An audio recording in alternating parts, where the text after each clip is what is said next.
എല്ലാവർക്കും നമസ്കാരം. മൈ സ്റ്റേറ്റിലേക്ക് സ്വാഗതം. ഇന്ന് നമ്മൾ നവരാത്രി 5ാം ദിവസത്തിൻ്റെ പ്രത്യേകതയെ കുറിച്ചിട്ടാണ് പറയുന്നത്. അപ്പോൾ ഈ ഒരു ദിവസത്തിൻ്റെ പ്രത്യേകത, ഈ ഒരു ദിവസം നവരാത്രിയുമായിട്ട് ബന്ധപ്പെടുത്തിയിട്ട് ദുർഗാദേവിയുടെ ഓരോ അവതാരങ്ങളുമായിട്ട് ബന്ധപ്പെടുത്തിയിട്ടാണ് നവരാത്രി 9 ദിവസം. അപ്പോൾ 5ാം ദിവസം നമ്മൾ സ്കന്ദമാതാവിനെയാണ് ആരാധിക്കുന്നത്. സ്കന്ദമാതാവ് നിങ്ങൾക്ക് പേര് കേൾക്കുമ്പോൾ തന്നെ അറിയാം, സ്കന്ദന്റെ മാതാവ് എന്നുള്ളതാണ്. സ്കന്ദൻ അഥവാ കാർത്തികേയൻ, സുബ്രഹ്മണ്യ സ്വാമിയുടെ മാതാവ് എന്നുള്ള രൂപത്തിലാണ് ദേവിയെ ആ ഒരു രീതിയിൽ നമ്മൾ ആരാധിക്കുന്ന ആ ഒരു സമയത്ത്. അപ്പോൾ എന്തുകൊണ്ടാണ് ഈ ഒരു സമയത്ത് നിങ്ങൾ ഈ നവരാത്രി 9 ദിവസങ്ങളിലും ആചാരങ്ങളും അനുഷ്ഠാനങ്ങളും പൂജകളും കാര്യങ്ങളും 9 അവതാരം, ദേവിയുടെ 9 അവതാരങ്ങൾ എന്നുള്ള രീതിയിലാണ് പറയുന്നത് എങ്കിലും ഓരോ അവതാരത്തിനും അതിൻ്റെതായിട്ടുള്ള പ്രാധാന്യമുണ്ട്. അപ്പം നമ്മൾ സ്കന്ദമാതാവിനെ ആരാധിക്കുന്നത്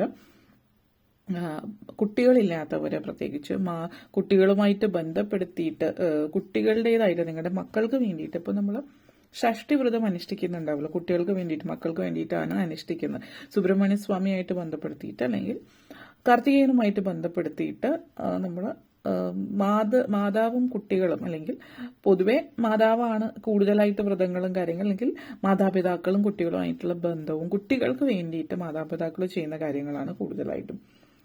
അപ്പോൾ സ്നേഹം, സഹാനുഭൂതി, അതുപോലെ മാതൃത്വം, ഇതുമായിട്ട് ബന്ധപ്പെടുത്തിയിട്ടുള്ള കാര്യങ്ങൾക്ക് ജീവിതത്തിലേക്ക് കൊണ്ടുവരുന്നതുമായിട്ട് ബന്ധപ്പെടുത്തിയിട്ടാണ് നമ്മൾ ഈ ഒരു പൂജ ചെയ്യുന്നത്.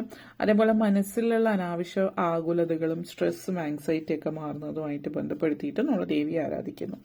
അപ്പോൾ ഇതുമായിട്ട് ബന്ധപ്പെടുത്തിയിട്ടുള്ള കഥ നമ്മൾക്ക് പലർക്കും അറിയുന്നതായിരിക്കും. ഇപ്പോൾ കാർത്തികേയനുമായിട്ട് ബന്ധപ്പെടുത്തിയിട്ട് സുബ്രഹ്മണ്യ സ്വാമിയായിട്ട് പറയുകയാണെങ്കിൽ, താരകാസുരനെ വധിക്കാനായിട്ട് ഓരോ അവതാരങ്ങൾ ലക്ഷ്യം ഉണ്ട്. അപ്പോൾ സുബ്രഹ്മണ്യ സ്വാമിയായിട്ട് ബന്ധപ്പെടുത്തിയിട്ട് താരകാസുരനെ വധിക്കാനായിട്ടാണ് സുബ്രഹ്മണ്യ സ്വാമി ജന്മം കൊണ്ടിട്ടുള്ളത് എന്നുള്ളത്. അപ്പോൾ ഇതുമായിട്ട് ബന്ധപ്പെടുത്തിയിട്ടുള്ള കഥ പറയുകയാണെങ്കിൽ, മഹാദേവൻ ശിവൻ സർവസംഘ പരിത്യാഗിയായിട്ട് ഇരിക്കുന്ന സമയത്ത്, അതായത് സതീദേവി ഇഹലോകവാസം വെടിഞ്ഞതിന് ശേഷം പിന്നീട് ഒന്നുമില്ല, അല്ലെങ്കിൽ ഒരു യോഗി, ഒരു ആത്മീയമായിട്ടുള്ള ആ ഒരു യോഗിയായിട്ട് മാറി മറ്റ് വൈവാഹിക കുടുംബ ജീവിതത്തിൽ നിന്ന് വിട്ടകന്ന് നിൽക്കുന്ന സമയത്ത് ഇനി അങ്ങനെ ഒരു ജീവിതത്തിലേക്ക് ഉണ്ടാകില്ല എന്നുള്ളൊരു ചിന്തയിൽ താരകാസുരൻ ബ്രഹ്മാവിന്റെ അടുത്ത് വരം ചോദിക്കുന്നത്, അതായത് മരണമില്ലാത്തൊരു വരം ചോദിക്കുമ്പോൾ അത് സംഭവ്യമുള്ള കാര്യമല്ലാത്തത് കൊണ്ട് തന്നെ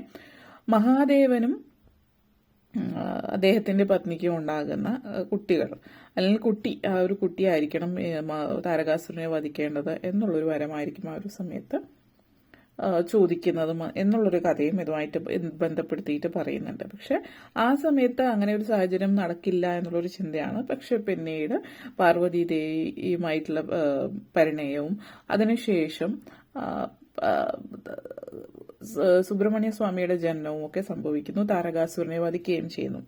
അപ്പോൾ ആ ഒരു രൂപത്തിലുള്ള ദേവിയാണ് നമ്മളിവിടെ ആരാധിക്കുന്നത്. ഈ ഒരു ദിവസത്തിൽ നിങ്ങൾ എന്തെങ്കിലും പൂജയോ അല്ലെങ്കിൽ ഇതുമായിട്ട് ബന്ധപ്പെടുത്തിയിട്ട് വ്രതം എടുക്കാൻ ആഗ്രഹിക്കുന്നുണ്ട് എങ്കിൽ മഞ്ഞയാണ് ഈ ഒരു ദിവസം. ഓരോ ദിവസവും ഓരോ നിറം ഇതുമായിട്ട് ബന്ധപ്പെടുത്തിയിട്ട് പറയുന്നുണ്ട്. 4ാം ദിവസം ഓറഞ്ച് ആണെങ്കിൽ മഞ്ഞയാണ് 5ാം ദിവസം വരുന്നത്.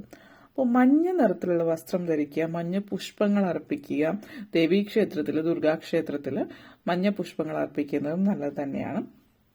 അപ്പോൾ ഈ ഒരു നമ്മൾ സ്കന്ദമാതാവ് എന്ന് പറയുമ്പോൾ സ്കന്ദന്റെ സുബ്രഹ്മണ്യ സ്വാമിയുടെ മാതാവ് എന്നുള്ള രീതിയിൽ നമ്മൾ ഈ വ്രതം അനുഷ്ഠിക്കുമ്പോൾ സുബ്രഹ്മണ്യ സ്വാമിയുടേതായിട്ടുള്ള എല്ലാ അനുഗ്രഹങ്ങളും, ജീവിതത്തിലെ ഐശ്വര്യവും സമൃദ്ധിയും ഒക്കെ ലഭിക്കുന്നു. അതോടൊപ്പം തന്നെ ദുർഗാദേവിയുടെ അനുഗ്രഹവും സ്കന്ദമാതാവിന്റെ അനുഗ്രഹവും ലഭിക്കുന്നു എന്നുള്ളത്. അപ്പോൾ ഈ ഒരു വ്രതം എന്ന് പറയുന്നത് നമ്മൾ സാധാരണ ഒരു വ്രതമായിട്ട് ചെയ്യുന്ന പോലെ തന്നെ രാവിലെ എഴുന്നേറ്റ് വെളുപ്പിന് കുളിച്ചതിന് ശേഷം ശുദ്ധമായിട്ടുള്ള വസ്ത്രം ധരിക്കുക. ക്ഷേത്രത്തിൽ പോകാൻ പറ്റുന്നുണ്ട്, അതും സുബ്രഹ്മണ്യ സ്വാമിയുടെയോ ദുർഗാദേവിയുടെ ക്ഷേത്രത്തിലോ പോകാൻ പറ്റുന്നുണ്ടെങ്കിൽ പോവുക. അതല്ല എങ്കിൽ വീട്ടിൽ തന്നെ നല്ല വസ്ത്രം ധരിച്ചിട്ട് വിളക്ക് കൊളുത്തുക. സാധാരണ വിളക്ക് കൊളുത്തുന്നൊരു രാവിലെ വിളക്ക് കൊളുത്തുക.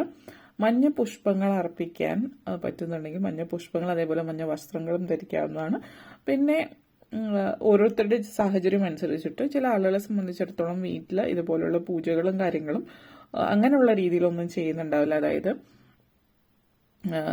നിവേദ്യം അങ്ങനെയുള്ള കാര്യങ്ങളൊന്നും കുടുംബത്തിൽ ചെയ്യുന്നുണ്ടാവില്ല. മറ്റു ചിലർ അത് ചെയ്യുന്നുണ്ടാവും. അങ്ങനെ ചെയ്യാൻ ആഗ്രഹിക്കുന്നവരാണെങ്കിൽ സ്വീറ്റ്സ് 5 തരം, 5ാമത്തെ ദിവസമാണ് നവരാത്രിയുടെ, അപ്പോൾ നമ്മൾ 5 തരം സ്വീറ്റ്സ് വീട്ടിൽ തന്നെ ചെയ്തെടുക്കുക എന്നുള്ളതാണ്. അത് വീട്ടിൽ ചെയ്തതല്ല എങ്കിൽ ഒഴിവാക്കാവുന്നതാണ്. 5 തരത്തിലുള്ള മധുരപലഹാരങ്ങൾ അർപ്പിക്കാം. അല്ല എങ്കിൽ മഞ്ഞ നിറത്തിലുള്ള പുഷ്പങ്ങളും മഞ്ഞ വസ്ത്രവും ധരിക്കുക. അതോടൊപ്പം തന്നെ വെറ്റിലയും പാക്കും സ്കന്ദമാതാവിന് പൂജയുമായിട്ട് ബന്ധപ്പെടുത്തിയിട്ട് അർപ്പിക്കാവുന്ന മറ്റൊരു കാര്യമാണ്.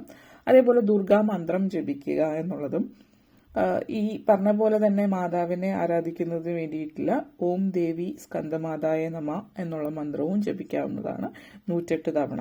ഈ പറഞ്ഞ പോലെ വൈകുന്നേരവും വിളക്ക് കൊളുത്തി പ്രാർത്ഥിക്കുകയും അതിനുശേഷം വ്രതം അവസാനിപ്പിക്കുക. രാത്രി വെജിറ്റേറിയൻ ഭക്ഷണം എന്തെങ്കിലും കഴിച്ചതിന് ശേഷം ചില ആളുകൾ നമ്മളിപ്പോൾ ഷഷ്ടി വ്രതം എടുക്കുമ്പോൾ ക്ഷേത്രത്തിൽ നിന്നുള്ള പടച്ചോറാണ് കഴിക്കുക. അപ്പോൾ ആ രീതിയിലും കഴിക്കാവുന്നതാണ്. അപ്പോൾ എന്തായാലും ഈ ഒരു ദിവസം വേറെ മറ്റു മതത്തിൽപ്പെട്ട ആളുകളാണ് നിങ്ങളെങ്കിൽ മഞ്ഞയാണ് ഈ ഒരു ദിവസത്തിന്റെ പ്രത്യേകത. മഞ്ഞ വസ്ത്രം ധരിക്കാൻ ശ്രമിക്കുന്നതും നല്ലതായിരിക്കും. ഓക്കെ, അപ്പോൾ ഇത്രയും കാര്യങ്ങളാണ് ഇതുമായിട്ട് ബന്ധപ്പെടുത്തിയിട്ട് പറയാനുണ്ടായിരുന്നത്. നിങ്ങൾക്ക് ഈ വീഡിയോ ഇഷ്ടപ്പെട്ടുവെങ്കിൽ ലൈക്ക് ചെയ്യാനും ഷെയർ ചെയ്യാനും കമന്റ് ചെയ്യാനും സബ്സ്ക്രൈബ് ചെയ്യാനും മറക്കരുത്. എല്ലാവർക്കും നന്ദി, നമസ്കാരം.